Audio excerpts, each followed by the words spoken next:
Мен ұстаз көрдім. Бір қолына әлемнің барлық ілімі мен білімін, бір қолына оқушының санасы мен жүрегін ұстаған ұлағатты ұстаз. Александрия шамшырағы тәрізді тісірген ой сәулесін шартарапқа. Ұстаз деген ұлы мамандықтың туын жықпаған, 30 жыл еңбек өтілін мектеп қабырғасында өткізген ұстаздардың ұстазы Велохунова Алям Имнахуновна. Ұстаздық еткен жалықпас, үйретуден балаға деп Хәкім абай айтпақшы.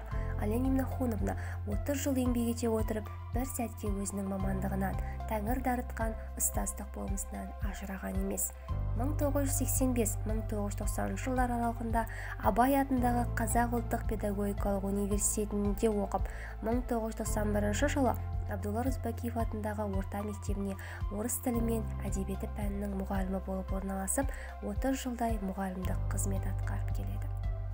Ол ұстаз 30 жылда еңбек еткен, ұрпағы үшін аянбай терді төккен, қаншама шәкірттерге білім беріп, бар өмірі баламен бірге өткен, зерделеп өнегені бала жастан, ұстаз болып жаралған әуел бастан, жылы жүрек жүзінде мейірім шуақ, ғибраты ұстаздың ұлы дастан. Ұстаздық ұлы мамандық, себебі ұрпақтарды ұстаз тәрбиелейді.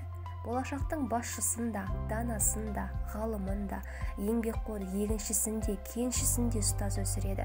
Өмірге ұрпақ берген аналарды қандай ардақтасақ, сол ұрпақты тәрбиелейтін ұстаздарды да сондай ардақтауға міндеттіміз.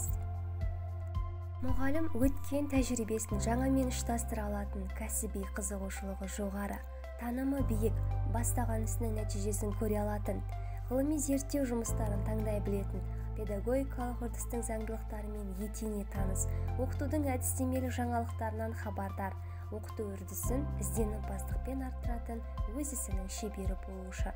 Осы аталған қасиеттердің барлығын Алям Имнахуновнаның бойынан табамыз десек, артық кеткеніміз емес. Шәкіртсіз ұстаз тұл демекші, шәкірттері ұстазымен мақтан етсе, Алям Имнахуновна шәкірттерімен мақтанады. Қазақтың ақыны Абай қоғамның басты байлығы адам болса, сол адамның адамшылығы жақсы ұстаздан деп асқан көрегендікпен айтқан екен. Алям апайдай ұстаздан тәлім алған шәкірттері ұстаз ізін жалғап, қазақтың келешегі үшін қызмет етіп, қазақтың келешегі үшін өз үлестерін қосатыны анық.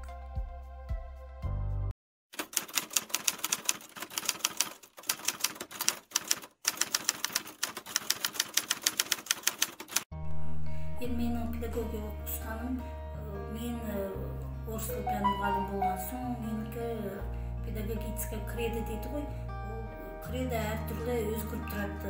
Осы вақытта, қазіргі вақытта быть светлым лучом для других, самому излучать свет.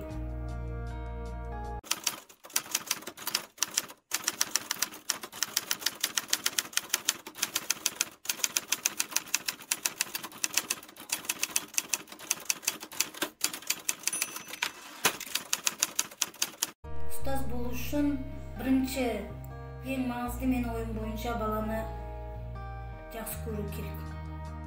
Ол жақсы оқысын, жаман оқысын, соның ішкі дүниені түсінуге тырысу керек. Бірінші сол баланы түсінсең, балаға не керекті өзің біліп алсаң, сонымен сол батырлық деп есептеймін. Себебі әр адам баланың сырына түсіну үшін өзі кішкене іс-әрекет жасап, кішкене жұмыс істеу керек. Сол уақытта тек қана мұғалім болып есептеп алады деп ойлаймын.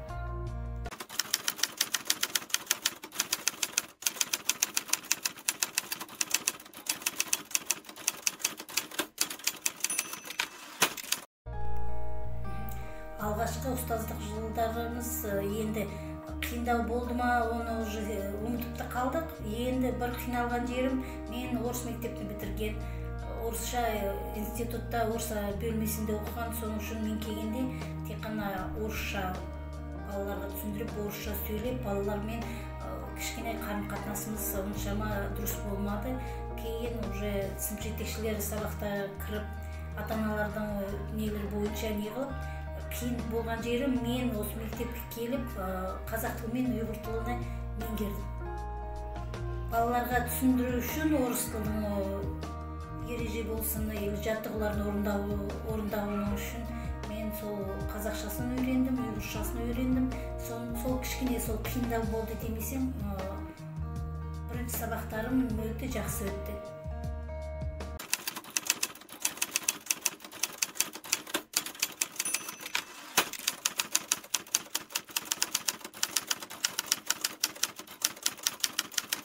Енді оқушыларды тәрбиелеуім келеді десем, балада бірінші ынта болса, қызығушылық болса, одан басқа ештеңе онша керек емес деп ойлаймын. Себебі ынта болса и қызығушылықпен қараса, бәрін білгісі келсе, сондай оқушы арманыға жетеді деп ойлаймын.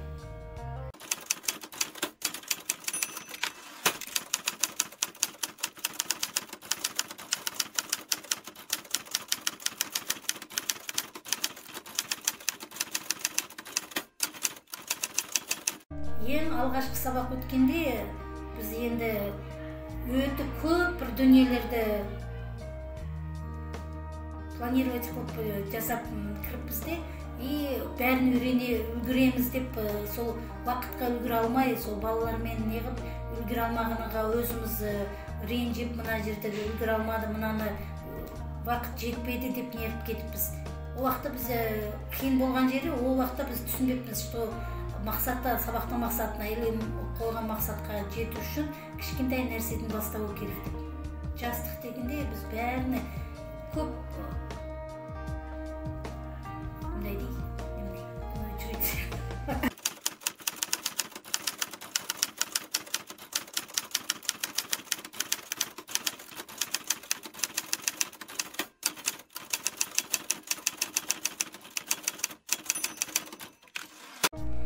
қайтадан осындай не тұрса, таңдау. Мен ойланбай мұғалім деген мамандықты таңдайтын едім. Себебі мен өзім жұмысымды жақсы көремін.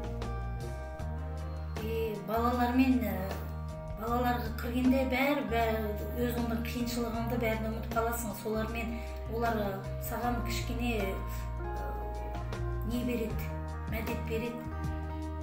Олар қарап өзің өсесің.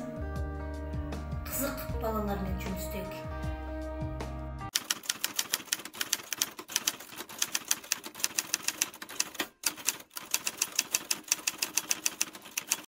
Енді мектеп келіп жатқан жас мамандар бізде көп.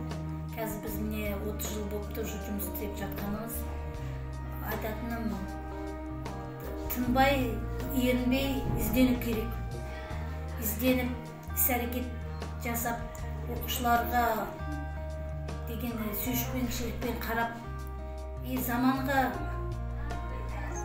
сай болу үшін көп оқу керек. Әртүрлі курстар бар, әртүрлі вебинарларға, семинарларға қатысып, өз білімін жетілдіру керек.